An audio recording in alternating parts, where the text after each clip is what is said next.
ಹೋರಾಟ ಸಮಿತಿ ನಡುವೆ ನಡೆದಿದ್ದ ಶೀತಲ ಸಮರ ಇದೀಗ ಹೊರಬಿದ್ದಿದೆ. ಈ ವಿವಾದದ ಕಂಪ್ಲೀಟ್ ರಿಪೋರ್ಟ್ ಇಲ್ಲಿದೆ. ಹಾರುಗೇರಿ ಕೆರೆ ಅಭಿವೃದ್ಧಿಗೆ ಮುಂದಾದ ಕುಡಚಿ ಶಾಸಕ. ಮೊದಲು ಕೆರೆ ಒತ್ತುವರಿ ತೆರವಿಗೆ ಹೋರಾಟ ಸಮಿತಿ ಆಗ್ರಹ.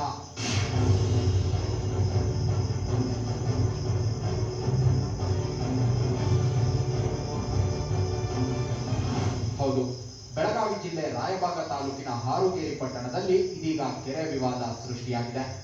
ನಗರದ ಮಧ್ಯಭಾಗದಲ್ಲಿರೋ 8 ಎಕರೆ ಕೆರೆಯನ್ನ ಅಭಿವೃದ್ಧಿ ಮಾಡೋಕೆ ಕುಡಚಿ ಶಾಸಕ ಪಿ ರಾಜೀವ್ 1,75,00,000 ಅನುದಾನ ತಂದಿದ್ದಾರೆ. ಅಲ್ಲದೆ ಕೆರೆ ಅಭಿವೃದ್ಧಿಗೆ ಇಂದು ಭೂಮಿ ಪೂಜೆ ಕೂಡ ನೆರವೇರಿಸಿದ್ರು. ಸಣ್ಣ ನೀರಾವರಿ ಇಲಾಖೆ ಜೊತೆ ಸೆಣಸಾಡಿ ತಂದಿರೋ ಅನುದಾನ ವಾಪಸ್ ಹೋಗಬಾರದು. ಅಲ್ಲದೆ ಬರುವ ಬೇಸಿಗೆಯಲ್ಲಿ ಹಾರುಗೇರಿ ಪಟ್ಟಣದ ಜನತೆಗೆ ಕುಡಿಯುವ ನೀರಿನ ಸಮಸ್ಯೆ ಆಗಬಾರದು ಅನ್ನೋದು ಶಾಸಕ ಪಿ ರಾಜೀವ್ ಅವರ ಕಾಳಜಿ. ಆದರೆ 16 ಎಕರೆ ಪ್ರದೇಶದಲ್ಲಿದ್ದ ಕೆರೆಯನ್ನ ಉಳ್ಳವರು ಒತ್ತುವರಿ ಮಾಡಿದ್ದಾರೆ. ಹೀಗಾಗಿ ಕೆರೆ ಒತ್ತುವರಿ ತೆರವುಗೊಳಿಸುವವರೆಗೂ ಕೆರೆ ಅಭಿವೃದ್ಧಿಪಡಿಸೋದು ಸರಿಯಲ್ಲ ಅನ್ನೋದು ಕೆರೆ ಅಭಿವೃದ್ಧಿ ಹೋರಾಟ ಸಮಿತಿಯ ಪಟ್ಟು. ಕೆರೆ ಒಳಗಿನ ಅಭಿವೃದ್ಧಿ ಮಾತ್ರ ಆದ್ರೆ ಕೋರ್ಟ್ನಾಗ ಇತ್ಯರ್ಥ ಆಗೋವರೆಗೆ ಕೆರೆ ಸುತ್ತ ಯಾವುದೇ ಜಾಗ ನಾವು ಕೈ ಹಾಕಿ ಬರುತ್ತೆ ಮನವಿ ಮಾಡಿದ್ರಿ. ಕೆರೆ ಅಭಿವೃದ್ಧಿ ಅಂದ್ರೆ ಮೊದಲೆಲ್ಲ ಅತಿಕ್ರಮಣ ತೆರವುಗೊಳಿಸ್ಬೇಕ್ರಿ, ಆಮೇಲೆ ಮಾಡ್ರಿ ಅಂತ ಹೇಳಿದ್ರಿ. ಇದ್ರ ಸಂಬಂಧ ನಾವು DC AC ಅವ್ರನ್ನ ನಾವು ಹೈಕೋರ್ಟ್ನಾಗ ನಾವು ಈಗ ಅರ್ಜಿ ಹಾಕಿದ್ವಿ.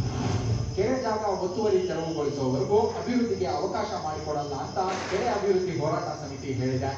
ಆದ್ರೆ ಹೀಗೆ ವಾದ ವಿವಾದದಲ್ಲಿ ತೊಡಗಿದ್ರೆ ಬರುವ ಬೇಸಿಗೆಯಲ್ಲಿ ಕುಡಿಯೋಕೆ ನೀರಿಲ್ಲದಂತಾಗುತ್ತೆ. ಹೀಗಾಗಿ ಏನೇ ಸಮಸ್ಯೆ ಇದ್ರೂ ಅದನ್ನ ಕಾನೂನಾತ್ಮಕವಾಗಿ ಬಗೆಹರಿಸಿಕೊಳ್ಬೇಕು. ಯಾರೇ ಅಡ್ಡಿಪಡಿಸಿದ್ರು ಕೆರೆ ಅಭಿವೃದ್ಧಿ ಕಾರ್ಯ ನಿಲ್ಲೋಲ್ಲ ಅಂತಿದ್ದಾರೆ ಶಾಸಕ ಪಿ ರಾಜೀವ್. ಯಾರು ಕಾಮಗಾರಿ ಅಡ್ಡಿಪಡಿಸ್ತಾರೆ, ಕಾನೂನಿನ ವ್ಯವಸ್ಥೆಯಲ್ಲಿ ಸರ್ಕಾರದ ಹಣ ಅಂದ್ರೆ ಜನತೆಯ ತೆರಿಗೆ ಹಣ ಇದು. ಏನಾದರೂ ಇದ್ರೆ ಕೋರ್ಟಿಗೆ ಹೋಗ್ಲಿ ಅಥವಾ ಸಂಬಂಧಪಟ್ಟಂತಹ ಇಲಾಖೆಗೆ ಹೋಗಿ ಅವರು ಇದು ಮಾಡಲಿ. ನಾನು ಅಭಿವೃದ್ಧಿ ವಿಷಯದಲ್ಲಿ ರಾಗಿ ಅನ್ನುವಂಥದ್ದು ನನ್ನ ಜೀವಮಾನದಲ್ಲೇ ನನಗೆ ಗೊತ್ತಿಲ್ಲ.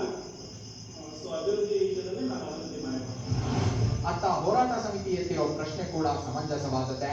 ಕೆರೆ ಒತ್ತುವರಿಯನ್ನ ತೆರವುಗೊಳಿಸಬೇಕು. ಹಾಗಂತ ಕುಡಿಯೋಕೆ ನೀರಿಲ್ಲದೆ ಪರದಾಡುವಂತಾಗಬಾರ್ದು. ಹೀಗಾಗಿ ಎಲ್ಲರೂ ಒಂದಾಗಿ ಸಾರ್ವಜನಿಕರಿಗೆ ಒಳಿತಾಗುವಂತೆ ಹೋರಾಟ ಮಾಡಬೇಕು ಅನ್ನೋದು ಸ್ಥಳೀಯರ ಅಭಿಪ್ರಾಯ.